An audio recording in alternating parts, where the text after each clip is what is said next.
Karena ada yang baik karena ingin dianggap baik, ada yang baik supaya orang lain tidak berbuat jelek, ada juga yang berbuat baik supaya orang lain terikat oleh kebaikan kita, tapi yang disebut akhlakul karimah, berbuat baik lillahi ta'ala. Ini yang membuat orang kebaikannya itu membahagiakan. Karena tidak setiap berbuat baik bisa bahagia. Tidak ada yang lebih pahit dari berharapnya hati kepada kita. Allahumma ftah lana hikmataka ya Allah.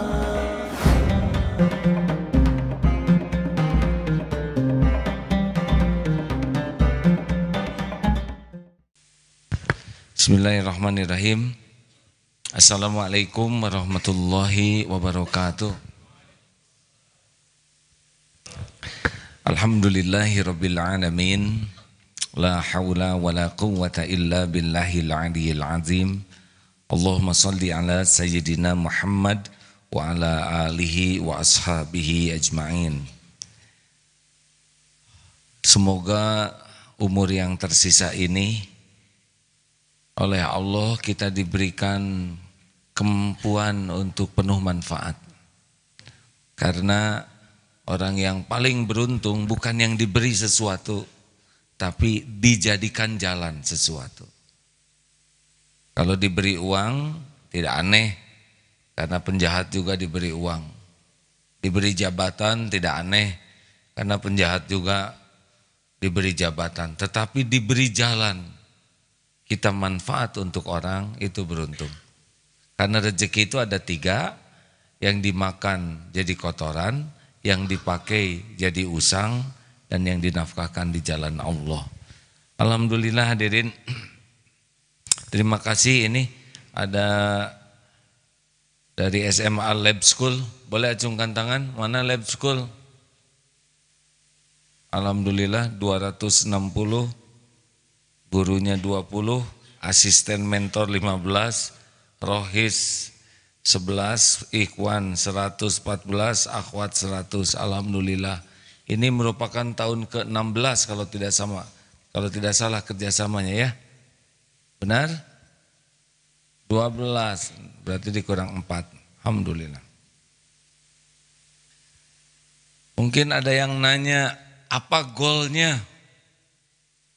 Gol yang sangat penting adalah akhlakul karimah. Ketika ditanya, ya Rasul, mengapa engkau diutus ke bumi?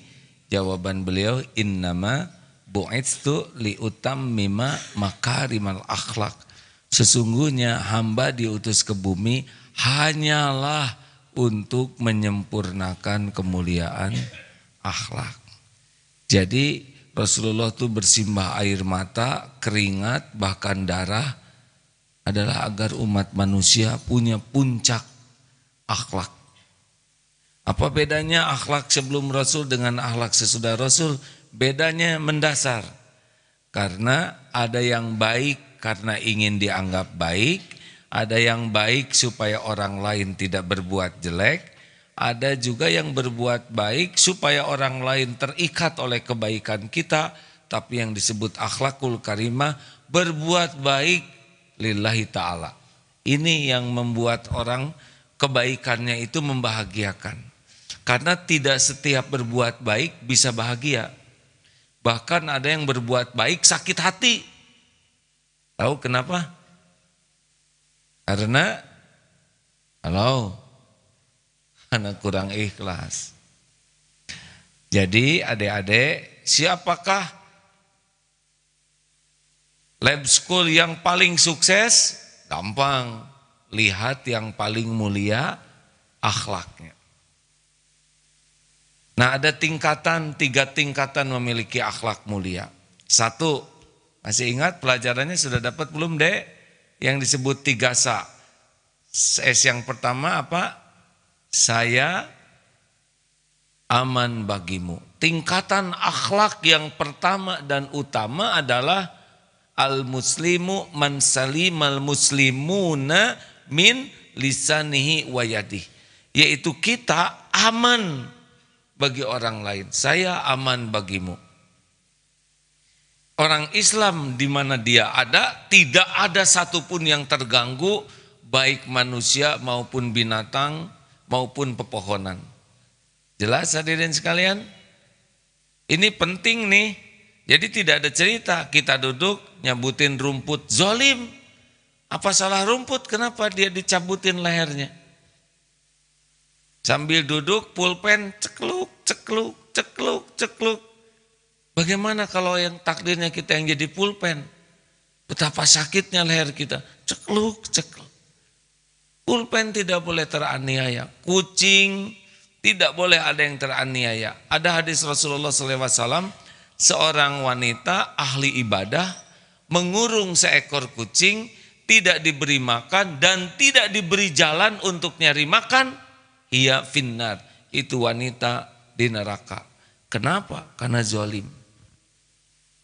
Makanya adik-adik, kalau kita ingin tahu kesuksesan kita, awalnya adalah pantang berbuat zalim kepada siapapun. Oh, alhamdulillah. Beginilah rezeki hadirin. Ini air apa? Madu, sampar jeruk, Masya Allah. Nah, ini namanya air jeruk campur madu. Jeruknya tidak tahu dari pohon mana, siapa yang nanam, tapi karena rezeki saya datang ke sini. Airnya dari sumber di mana saya tidak pernah tahu, kalau sudah rezeki saya masuk ke gelas ini. Supaya lebih enak, madunya, lebahnya, nggak tahu lebah siapa, di hutan mana, pontang panting nyari serbuk sari dari bunga, untuk ngumpul menjadi rezeki saya. Capek sekali itu lebah, pontang panting. Udah ngumpulin, dikumpulkan oleh petugasnya, dibawa karena sudah rezeki saya masuk ke gelas ini. Supaya lebih dramatis, diangetin. Jadi ini hangat. Bayangkan air, madu, campur jeruk lemon, hangat. Bismillahirrahmanirrahim. Alhamdulillah. Saudara tidak boleh iri, karena iri tidak menyelesaikan masalah. Ya, harusnya mangga sok minum sendiri, sing wareg gitu. Inilah yang namanya rezeki hadirin. Mana yang lebih hebat? Kita ngejar rezeki, rezeki ngejar kita. Jawab. Kalau saya harus ngejar lemon, kemana si lemon? Kalau harus nyari madu, saya udah disengat duluan. Kalau harus nyari air, harus ngegali. Fabi ayyi ala'i rabbikuma tukadziban. Maka nikmat Tuhanmu manakah yang kau dustakan? Makanya adik-adik nggak usah takut tentang rezeki. Sudah ada kok yang takut itu. Satu, takut tidak barokah rezekinya. Gara-gara niat dan caranya ngaco. Niat salah, cara salah, rezekinya ada, jatah kita, statusnya beda, jadi tidak barokah. Kalau niatnya lurus, caranya lurus, ketemu dengan rezeki kita, tapi insya Allah berkah. Kayak gini nih, kemarin ada yang ngirim tomat jeruk, tidak tahu bagaimana tiba-tiba ada, karena sudah rezekinya. Masya Allah, mudah-mudahan berkah. Jangan takut tidak punya rezeki, takutlah tidak punya syukur. Karena ada yang diberi rezeki sengsara. Sebabnya tidak syukur. Cuman segini, coba kalau dipenuhin, nah itu sudah ada segini. Tapi karena kurang syukur, kurang anget, kurang madu, kurang asam, dikumpulkan kurang ajar. Begitulah hadirin. Banyak orang yang menderita bukan karena kurang rezeki, tapi karena kurang syukur. Yang ketiga, jangan takut tidak punya rezeki, takutlah tidak punya sabar. Karena rezeki itu ada waktu-waktunya. Ada waktu diberi, ada waktu ditahan, ada waktu disempitkan. Jalanin saja, ada waktu-waktunya. Jangan, tidak harus rezeki itu sesuai dengan keinginan kita terus, tidak harus.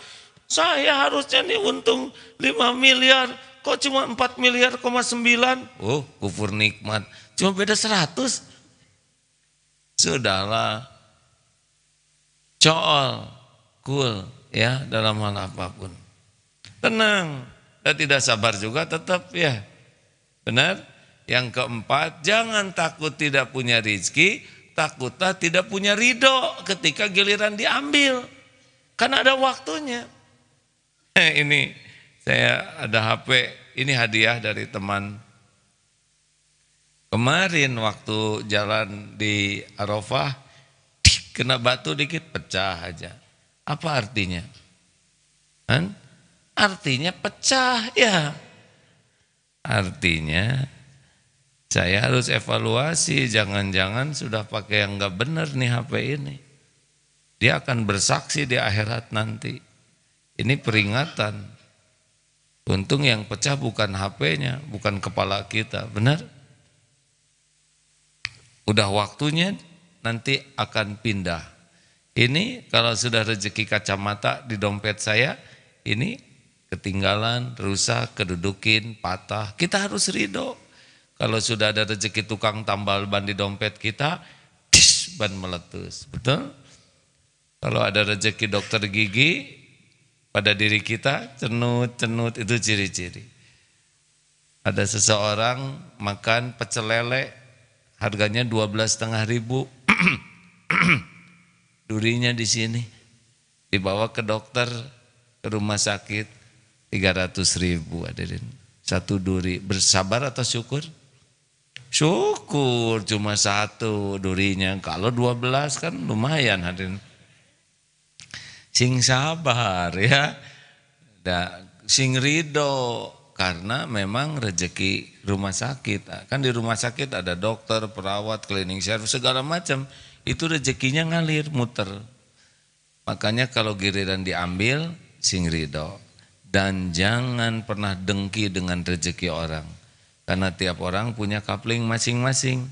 Walau ibu bapaknya sama, anaknya beda-beda rezekinya. Betul? Coba lihat adik kakak, kan beda-beda. Jangan ngebanding-banding, tidak ada gunanya. Ada yang bapaknya drum, anaknya sloki. Ada yang bapaknya hanya cangkir, anaknya tangki. Allah bagi-bagi sesuka Allah saja. Maka rileks saja lihat dunia ini ya. Setuju? Nah itu tambahan ilmu, karena jadi sekali minum jadi ilmu, betul tidak? Oleh karena itu harus diminum lagi. Nah saya tidak boleh ngabibita ya. Sebetulnya ini enak tapi tidak bisa saya dramatisir ya. Sekali lagi ya, supaya 3 kali. Jadi kalau pagi itu bagus minum lemon pakai madu. Aduh, hangat. Sebetulnya saya agak zolim ini karena membuat saudara menderita ya, kutab. Makanya sebagai balasannya dapat ilmu. Baik, 3 sa. Sa yang pertama tadi apa? Saya aman bagimu. Seorang muslim lain aman dari gangguan tangan dan lisannya. Wah, itu dermawan tapi hasil korupsi. Dia baik ke orang lain tapi hasil kejahatan. Tidak baik karena fondasi akhlak itu adalah tidak mengganggu orang lain. Makanya disebut wa ma arsalnaka illa rahmatan lil alamin. Surat Al-Anbiya 107 ya. Kita simak ya hadirin. Wa ma arsalnaka illa rahmatan. A'udzu billahi minasy syaithanir rajim. Inna fi hadza labalaghan liqaumin 'abidin wa ma arsalnaka illa rahmatan lil alamin. Sungguh apa yang disebutkan di dalam Al-Quran ini benar-benar menjadi petunjuk yang lengkap bagi orang-orang yang menyembah Allah. Dan kami tidak mengutus engkau Muhammad melainkan untuk menjadi rahmat bagi seluruh alam. Saya baca ya di keterangannya itu, jadi sifat rahmatan lil alamin kepada seluruh alam ini adalah timbulnya dari rasa iba di sini tuh. Jadi lihat sesuatu tuh iba, ingin sekali. Lihat yang lapar, ingin dia punya makanan. Lihat yang tersesat, ingin dapat petunjuk. Lihat yang bergelimang dosa, di sini tuh ada ingin tuh, coba kalau dia tobat. Lihat orang yang belum dapat hidayah, yang belum mengenal Allah. Di sini tuh, ya Allah, dia adalah hamba-Mu, berikan hidayah. Jadi tidak ada angkara murka, kebencian yang mendalam kecuali membenci apa yang dibenci Allah, ya. Tapi kalau urusan pribadi mah sayang, termasuk kepada yang menyakiti kita. Kemarin sudah dibahas, kalau ada yang menghina kita bagaimana? Bagaimana? Sabar atau jengkel? Jengkel, tapi ditahan. Gimana rumusnya kalau ada orang yang menghina kita? Satu, kita bersyukur. Satu, kita dapat pelajaran. Betapa buruknya orang yang suka menghina. Jadi Allah nunjukin tuh kayak gitu tuh. Kalau orang suka menghina tuh begitu rendah dan buruk. Wajah dan sikapnya walaupun punya ilmu, gelar, pangkat. Tapi kalau suka menghina jelek. Kita dapat ilmu. Dua, kita syukur, bukan kita yang jadi dia. Kayak kita kecopetan, sabar atau syukur? Takut ya, nyebut sabar takut salah, nyebut syukur takut hilang dompet. Syukur bukan kita yang jadi copet. Jadi kalau ada orang menghina, ya Allah untung saya tidak jadi dia. Bagaimana kalau saya yang bagian jadi penjahatnya? Yang ketiga, kita punya kesempatan ladang amal. Kalau tidak ada lawan kan susah jadi juara, betul tidak? Bagaimana kita bisa berlatih sabar tanpa ada orang yang menyakiti kita? Kalau semua orang memuji, kita enggak terlatih menghadapi kepahitan. Jadi kalau ada orang yang monyet lo, jarang kan ada yang nyebut monyet. Kesempatan nih, bukan. Saya manusia monyong. Nah itu monyongnya itu sama. Kemudian apalagi ladang bagi kita, bisa enggak kita membalas keburukan dengan kebaikan? Idfa billati hiya ahsan. Kalau dia mengatakan jelek, kita mengatakan jelek lagi, terus apa bedanya? Benar? Dia menghina, kita hina lagi. Dia ngebeberkan aib, kita beberkan aib lagi. Terus mau apa sekolah tinggi-tinggi? Mau apa belajar agama kalau kemampuan kita hanya bisa meniru keburukan orang lain? Makanya kalau orang ngomong jelek, ini kesempatan bagi kita. Bisa enggak kita memanfaatkan untuk mengatakan yang baik, naik kelas kita. Apalagi dengan disakiti, kita evaluasi diri. Jangan-jangan ini buah daripada saya suka menghina orang lain. Ingat, wa ma asabaka min sayyi'atin fa min nafsi. Keburukan yang menimpa kita itu diundang oleh dosa kita. Astagfirullah, saya pernah menghina orang. Astagfirullah, jadi penggugur dosa, jadi tempat tobat, jadi tambah pahala. Tidak ada ruginya kalau disikapi dengan benar, ya. Yang rugi itu kalau kita yang berbuat zalim ke orang lain, pasti rugi. Itu sahabat Nabi kok ada yang dibunuh? Ya enggak apa-apa, kalau sudah waktunya meninggal pasti mati kita ini. Tapi kalau niatnya lurus, kita terbunuh itu bisa jadi syuhada. Yang celaka, yang membunuhnya, yang jadi jalan keburukan. Makanya jangan pernah takut oleh keburukan orang kepada kita, tapi takutlah oleh keburukan kita kepada orang lain. Ini rumus ya. Kita itu syariatnya terjaga oleh kebaikan yang kita lakukan. Dan kita itu celaka oleh keburukan yang kita perbuat. Nih contoh. Ini sering dicontohkan. Saya duduk begini, di depan ada ular. Bukan yang ini, Dek, tenang. Di depan ada ular. Ya, di sini ada makanan yang enak. Mana informasi terpenting tentang ular atau tentang makanan? Jawab. Kenapa ular? Jawab. Karena bahaya. Nah sekarang siapa yang membahayakan kita? Dosa orang lain atau dosa sendiri? Dosa teman atau dosa sendiri? Kenapa kita lebih sibuk memikirkan dosa teman daripada dosa sendiri? Bu, ada yang udah nikah ini belum? Bu, jawab, Bu, saya tidak boleh jengkel pagi-pagi. Bu, udah nikah belum? Mana yang membahayakan ibu, dosa suami atau dosa diri sendiri? Kenapa ibu lebih banyak memikirkan dosa suami? Masing-masing di akhirat itu hitungannya. Coba para suami mana nih ada? Pak, mana yang berbahaya, dosa istri atau dosa diri sendiri? Dua-duanya, Pak. Kalau suami mah dua. Dosa istri gara-gara kita tidak bisa jadi contoh, tidak bisa mendidik dengan baik, bisa kita pikul tuh. Karena kita pemimpin dalam keluarga. Itu yang istrinya satu, ya. Yang lebih dari satu lebih berat lagi. Makanya pikir-pikir dulu ya Ustaz ya. Minum. Alhamdulillah. Nah yang kedua apa?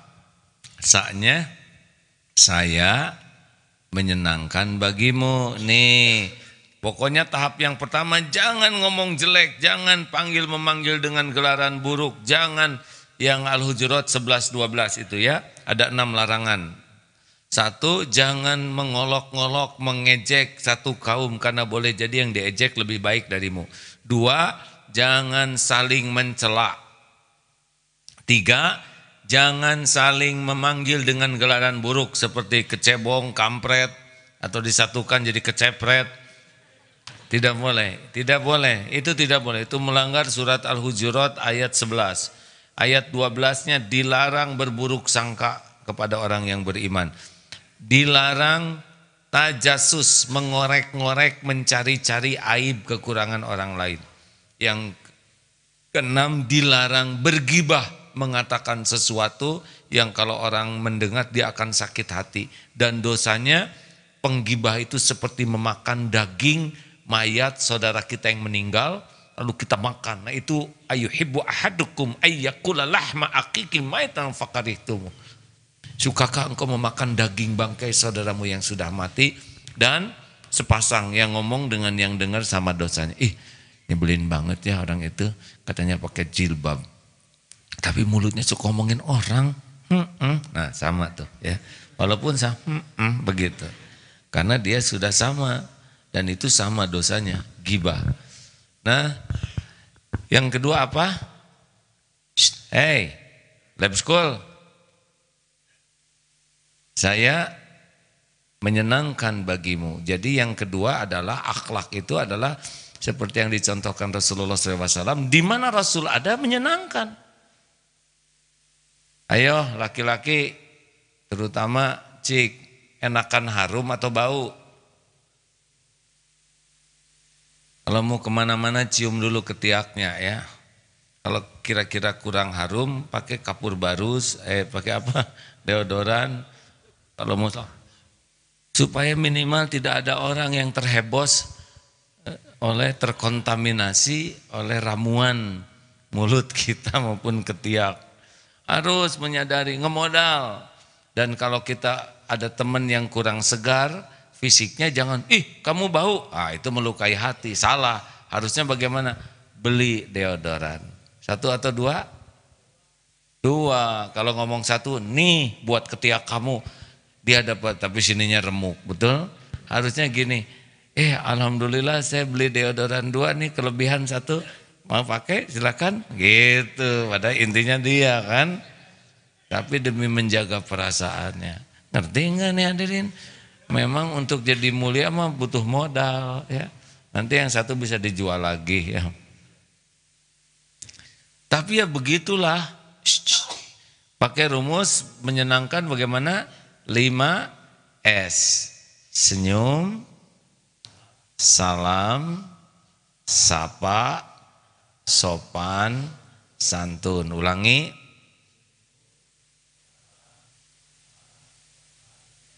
Senyum itu bukan masalah bibir, masalah hati. Nih sering dibuktikan. Coba saya senyum tidak nih ha? Senyum tidak?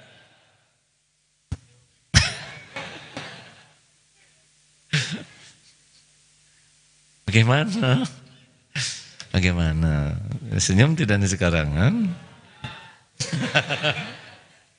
Maaf ya, nelpon. Halo? Halo. Lagi apa nih Pak? Senyum. Ada yang percaya enggak? Enggak. Halo? Halo, Assalamualaikum, Waalaikumsalam warahmatullahi wabarakatuh. Apa kabar Pak? Baik, nak. Udah yakin itu senyum, betul tidak? Baik, nak. Bapak lagi bahagia? Bahagialah. Hadirin, ayo sayang itu bibir daripada nganggur nggak jelas ngaplek begitu ya. Mending sedekah. Serius hadirin.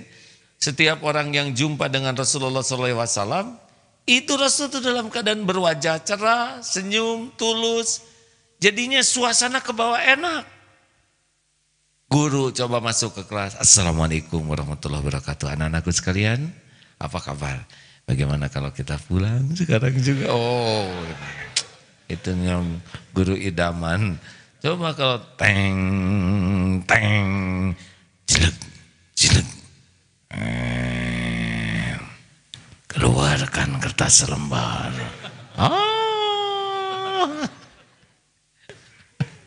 Aduh, ingat zaman SMA dulu.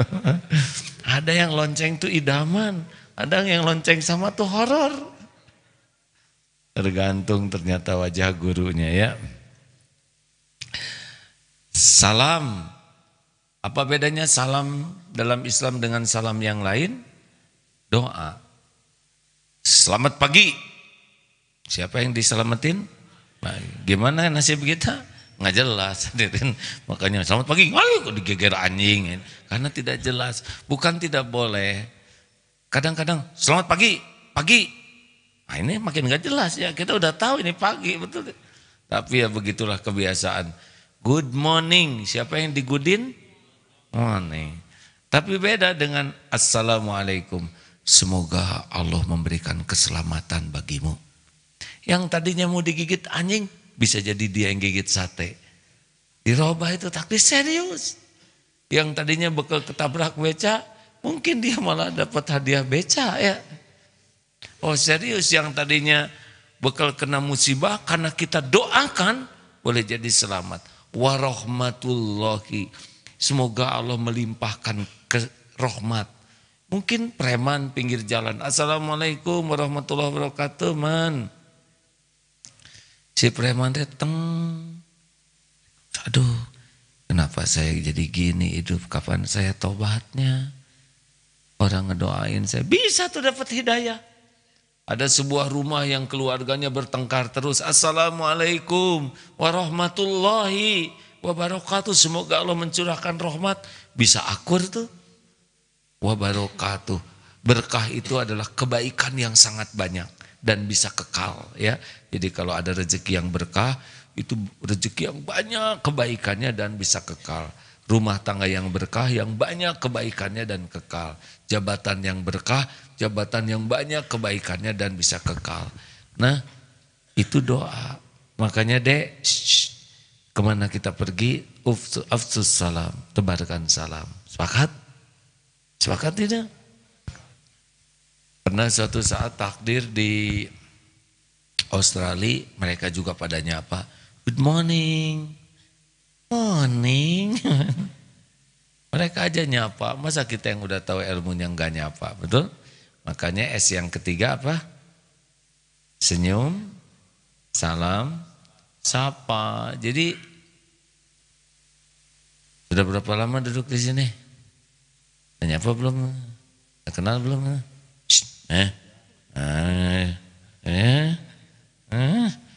Udah kenalan belum? Belum. Kenalan, siapa tahu jodoh yang ini masalah kita Pak. Kita sering duduk Jumatan di majelis ilmu enggak nyapa tuh. Padahal kalau sudah nyapa cair, nambah saudara. Betul tidak? Ini serius. Naik kereta api, naik pesawat. Bayangkan 9 jam pesawat dengan sebelah enggak nyapa. Coba kalau duduk, Assalamualaikum, Waalaikumsalam. Apa kabar Pak? Baik. Bapak mau duduk sini atau sana silakan. Oh enggak, saya terima kasih. Disapa gitu yakin kalau bawa coklat dikasih, ya enggak? Ayo, nggak ada ruginya nyapa. Kalau nyapa jangan nanya yang enggak. Lihat agak gemuk berapa kintal. Itu mah duel hadirin. Nggak boleh. Lihat itu teh hidung kutil mas. Jangan. Juga jangan nanya sembarang yang bisa ngerusak amal. Jangan nanya yang urusan pribadi pas duduk. Anaknya berapa? Justru belum nikah, jadi sakit hati. Ya, jangan segera ditanya. Gaji berapa mas? Itu jam ori atau KW? Ini ngajak duel hadirin seperti ini. Termasuk jangan nanya yang bersifat amal. Sudah haji belum? Jangan, nggak enak. Atau lagi saum nggak mas? Misalkan hari Senin Kemis, ini juga bisa ngerusak nih. Gak usah ditanya, kalau mau kasih aja. Jangan, saum enggak? Nanti kan dia tadinya lagi saum, lagi ikhlas. Iya, alhamdulillah saya sedang saum Senin Kemis. Sudah 5 tahun ini saya saum Senin Kemis. Tidak pernah putus. Dan tahajud juga saya tiap malam. Juga 1 hari 1 juz Al-Quran. Habis tuh amal dia 5 tahun gara-gara kamu ya enggak nanya sembarangan. Jadi kebuka pintu riaknya. Udahlah. Kalau mau ngasih mah ngasih aja. Sepakat? Jangan segala ditanya, apalagi ke wanita tuh ya, jangan nanya umur, berat badan dan ukuran kaki. Jangan, itu bisa tersinggung. Hah, dia beragama oh, bisa retak nanti hubungan. Teruskan senyum, salam, sapa, sopan. Gini hadirin, ibu mau dikasih uang oleh suami per bulan kurang lebih 100 juta bu? Mau tidak? Tapi dilemparkan ke wajah ibu uangnya. Mau tidak? Dan uangnya uang logam semuanya. Wah, bisa geger otak hadirin.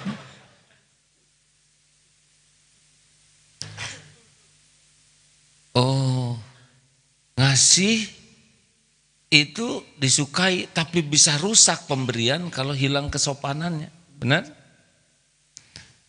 Di Jepang, di tol itu petugas tol tuh nggak ada yang duduk tuh. Duh kasihan. Petugas yang jaga tol. Dan kalau ngasih kembalian itu 2 tangan. Enak bener. Lihatnya aja enak. Begitu tuh. Coba ngasih sesuatu dilempar begitu. Mungkin niatnya baik, tapi dilempar begitu rasa kurang enak. Ya, tak permentah. Mungkin kalau diberikan baik-baik lebih enak, betul tidak? Makanya kita cari cara yang paling baik, paling sopan kalau kita berbuat baik. Nih, lihat, mana? Bandingkan dengan jempol, enak mana? Jawab. Tahu dari mana saudara? Emang pernah ngemut jempol saya? Sok tahu. Saya juga belum. Kenapa ada rasanya? Bandingkan dengan tangan terbuka, mana yang lebih enak? Tahu dari mana pernah saudara dapat ini? Aneh, ini ada rasanya. Benar kan? Rasanya itu datang dari mana? Dari rasa hati kita. Ketika kita begini, murid sini, kamu udah ngerjain tugas belum? Oh ini lagi naik nih. Lagi merasa lebih dari yang lain. Makanya keluar telunjuk. Pasti yang ditunjuk itu yang dianggap lebih rendah. Karena telunjuk tidak akan keluar kepada yang dia hormati. Kepala sekolah, sini. Putung. Komandan, mana? Repot. Coba ke calon mertua. Calon mertua sini. Nikahkan saya sekarang juga. Sudah jelas kan hasilnya ya kan? Benar? Kenapa ini enak? Karena ini keluar kalau kita menghormati. Silakan di sebelah sana pintunya, dan untuk ikhwan sini. Enak, benar? Karena ini keluarnya untuk menghormati, maka semua orang merasakan enak karena dihormati. Kalau ini tidak enak karena ketika begini kita aja ditunjuk gini nggak enak, betul tidak? Karena kita lagi rada ngerendahin. Sederhana, kita nggak berani ngeluarin ini ke orang tua, ke atasan, ke guru. Yang paling enak tuh begini. Ibu, akhwat, silakan es krim, stroberi dan cherry, buah cerinya dibagikan sekarang. Juga anggur ya. Silakan dibagikan sepuasnya. Dan khusus untuk bapak-bapak, silakan segera dilunasi cicilannya ya. Enak hadirin. Ayolah, kita punya ini, punya ini, punya ini. Orang sopan jangan lupa 4 patah kata, permisi, maaf, tolong, terima kasih. Ya, orang yang sombong gak bisa ngomong permisi, lewat aja. Orang yang sombong susah ngomong maaf, tolong ambilkan sepatu. Ambilin sepatu, gitu aja. Terakhir, santun. Kalau duduk di bis begini, ada lagi duduk, tiba-tiba ada ibu-ibu hamil. Ibu, lalu berdiri nih si pemuda. Berdiri, mempersilahkan duduk. Silahkan duduk bu. Apa yang terasa? Seneng atau sebel? Enak atau enek? Ternyata untuk membuat suasana enak dan disukai orang lain tidak rumit. Jadilah orang yang santun. Orang yang senang mengalah demi kemaslahatan yang baik, yang lebih banyak. Berdiri, duduk, silakan bu. Kita berdiri, niscaya naik tuh derajatnya. Bandingkan dengan yang satu ini. Duduk begini, tiba-tiba ada ibu hamil. Assalamualaikum. 5S. Assalamualaikum warahmatullahi wabarakatuh. S yang kedua. Yang ketiga apa? Sapa. Apa kabar ibu? Ibu sedang hamil ya? Sopan. Ibu sedang hamil ya? Emang bawa apa segede gini nak? Berapa bulan ibu aminnya? 8,5 bulan deh. Masya Allah. Luar biasa. Berat ya bu? Masa yang gini ringan deh. Tapi saya lihat ibu kuat loh bu. Jadi kuat-kuatin aja, mau gimana lagi deh. Ibu maaf ya bu, ngomong-ngomong ingin punya anak yang kuat. Ya pasti dong deh, masa pengen punya anak lemah. Bu, anak kuat, lahir dari ibu yang kuat berdiri loh bu. Bagaimana rasanya hadirin? Bagaimana, enak atau enek? Jawab, seneng atau sebel? Kurang apa? Senyum dia keluarin. Salam dia keluarin. Sapa juga. Sopan. Kenapa bikin nyebelin? Kan? Tidak santun. Ayo. Itulah PR-nya. Demikianlah para pendengar yang budiman. Kan? Saya yang ketiga. Belum yang ketiga. Yang ketiga, saya bermanfaat bagimu. 1, saya aman bagimu. 2, saya menyenangkan bagimu. Dan yang ketiga, saya bermanfaat. Khairun nas anfa'uhum linnas. Sebaik-baik manusia, top nih ya, yang paling banyak manfaat bagi sesamanya. Kenapa kita belajar? Agar kita manfaat. Kenapa kita berlatih? Agar manfaat. Kenapa kita bekerja keras menjemput rezeki kita? Agar banyak manfaat yang bisa kita lakukan. Jadi kesuksesan seseorang bukan dari apa yang dia dapatkan, bukan dari apa yang dia miliki, tapi kesuksesan kita adalah dari apa yang bisa kita beri dengan ikhlas. Teng.